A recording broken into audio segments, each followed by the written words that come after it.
Hi and welcome back to the channel. It has just finished Arsenal 2, PSV Eindhoven 2 in the second leg of Champions League tie in this last round of the 16. So that means on aggregate it actually finishes 9-3 to Arsenal. So we progress to the quarterfinals.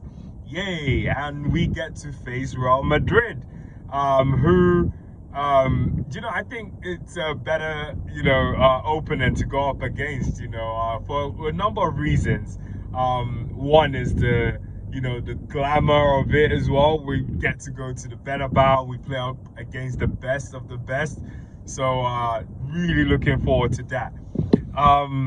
Let's get into the game, because there's so many good things to pick out from this game today. And, I thought, starting with the lineup, there were so many changes. One change, though, that is a bit suspect was David Raya. Or a change that didn't happen, a lack of it, was David Raya. How come Neto couldn't come into this game? What is it? Like, man, he's even worse than Sterling, in terms of the loan and, business we done this summer. Like, it's just really poor that this guy, given the fact that there's a 7-1 deficit, we can't even get this guy to come on and stop 6 goals from, flying in. So a weird one, because David Raya was back in goal. And then on the right, we had Ben White starting again. It was good to see Ben White, on the team sheet. And he played okay today. Still a bit rusty in some parts, but then, I thought he had a good game. And then moving on to the centre-half pairing. Now, Mikel Arteta once, when asked, why can't you play like, Kivior or another left-footed centre-half next to Gabriel? And he said, oh, he doesn't like playing two centre-halves that, play with the same handicap. So today he ends up doing it. And you just kind of have to think like, I'm not going to criticize him. The only thing is I'm going to actually commend him, because sometimes, it's good to know when, you've just kind of like said something that, you just kind of like, you thought that was your thing, but then to kind of like adapt, adjust, and then do something different later on is the beautiful part of humanity. And I thought, it was good to see the pairing tonight between Gabriel and Kivior, and it was good. It was good. Gabriel, being the giant he was, oh man, he put in this tackle at some point. Actually, hang on, let me get through the starting lineup before I start, just thinking about the whole game. Then we get to the left, and Miles Lewis-Kelly starts today, who was and then in the middle of the park, Jorginho is starting 6 today. And then it gets interesting, because Zinchenko comes in as a left sided 8, and then Declan Rice is playing on the right. So midfield, there's a bit of reshuffling in there. And then we get to the forward line, and then that's the surprising part, because Raheem Sterling starting on the right probably deserved the start, because like I said, it was I guess it was between the two. It was either Sterling or Neto. Whereas 7-1 goal at 7-1 on aggregate, you have a 6-goal advantage. You might as well start Sterling, and he comes up today with the goods. Then in the middle, we had Mikel Merino again as our makeshift centre-half. And then on the left, we had Kieran Tierney, who made his first appearance for Arsenal today in the Champions League. So well done to him. Yeah, that was the starting lineup. And then let's get into the game, because the game kicks off and whoa, guns blazing. Arsenal starts strong.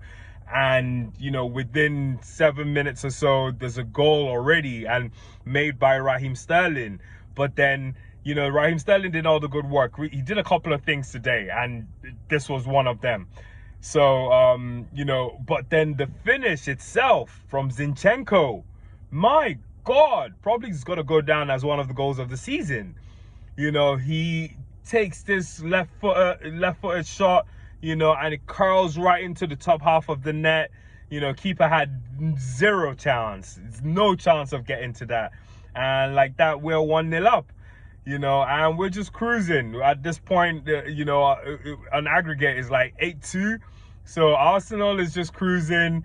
And, before by the way, that was Zinchenko's first ever goal in the Champions League, regardless of, any club he's played for, so it was weird. And, I had to come back to it because there was something about his celebration that just didn't sit right with me. I think he knows he's probably gone at the end of the season, and he strikes me as someone who doesn't want to, kind of go mad knowing that he knows that fact already.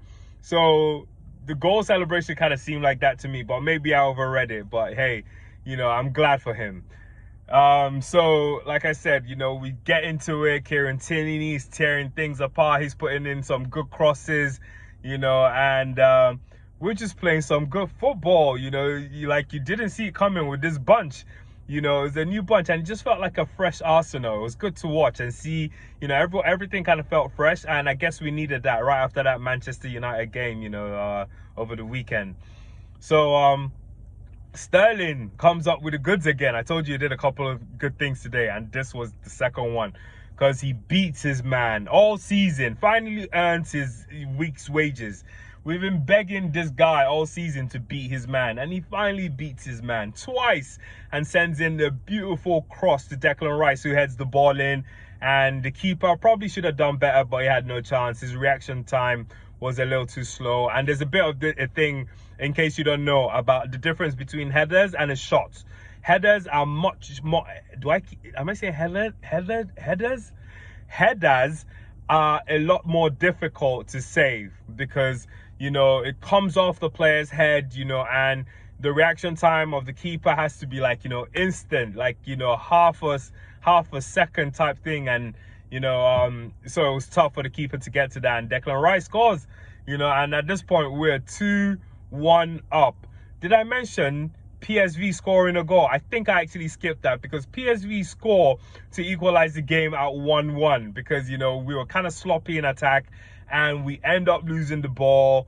And, Ivan Perisic, a former Tottenham player, buries his worldie. And, David Raya couldn't get to it, couldn't do anything about it. So at that point, we were 1-1. Apologies, I actually meant to mention that.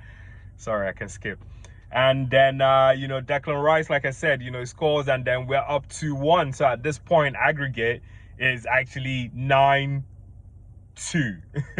Ridiculous. So Arsenal take their foot off the brake, and just before going to the half, Raheem Sterling had a chance, should have converted because, Zinchenko sends in this amazing ball to Sterling and he does all the hard work.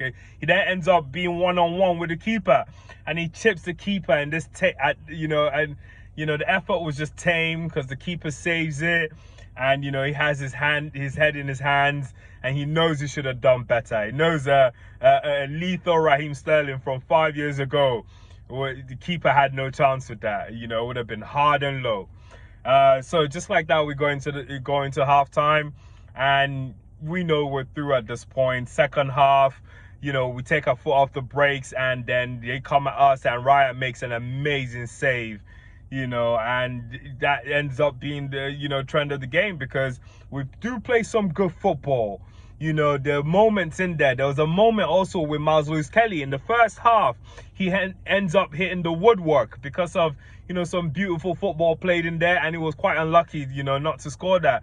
And, same thing happened in the second half because as much as we took our foot off the gas, we were still good in certain parts. And, but then the unfortunate thing, PSG did take advantage of that, at this point because we were 2-1 up. And then we got sloppy again. Jorginho loses the ball. And then the PSV player chips David Raya. Beautiful chip right into the back of the net. And at this point, we're 2-2. We're tied. But yeah, we keep going. Like I said, the score is not a reflection of actually how Arsenal played today. We played really good football, but we did concede, from errors. Then Mikel Arteta makes some changes, good changes. Calafiori came on. Declan Rice went off. Martinelli came on. Odegaard came on. Timber came on. Trossard came on. you know, and the nature of the game changed. You know, Timber was flying everywhere.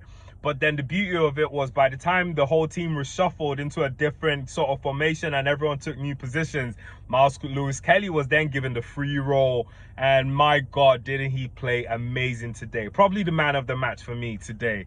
And he played like, you know, great football. Didn't get any goal, but you can just see quality and the confidence in this kid is ridiculous. I love that kid. Yeah, but Timber was flying, playing good football. I think Timber has a thing against PSV, you know, given the fact that he's Dutch and did play for Ajax. So he definitely doesn't like PSV. So he just looked like he just wanted to get more goals and just kind of like take the game away from PSV and show them that they didn't, you know, pose any threat to us whatsoever. Yeah, so we go into that, and then everyone, like I said, we took our foot off the gas. You know, even Raheem Sterling at that point, you know, first half had a better game. Raheem Sterling was all about the first half, but the second half he kind of fell off. You know, he couldn't get through. Ends up picking a yellow card at the end of the game, which means he's not going to be eligible for, you know, the first leg of the quarterfinals against Real Madrid. But hey, hopefully we have more players back then like Bukayo Saka, fingers crossed. And Martinelli didn't look so bad today. You know, I just wish he scored or he'd done a little bit more. But they only had like about 10 minutes before the game was done. So yeah, we're through and we face Real Madrid. Now, quickly to touch up on Real Madrid, Atletico Madrid, because that was an eventful game. Switched over as soon as the Arsenal game was done, and then, you know, they're getting ready for extra time. Beautiful extra time. You know, Julian Alvarez, man, I hope that someone Arsenal is actually looking at this summer. You know, hopefully he's you know, he's going to be made available or even be a cheaper option than, you know, Alexander Isaac. So for me, I think those are the kind of players Arsenal should be looking at. But Alvarez, man, he's a pest. He reminds me of like an Alexis Sanchez, and he'll look like an Alexis Sanchez in an Arsenal side right now, because he's back defending, he's just running all the time. But still, to mention Julian Alvarez, because the game then goes into, you know, goes through, you know, extra time that no one could convert, and then it goes to penalties, and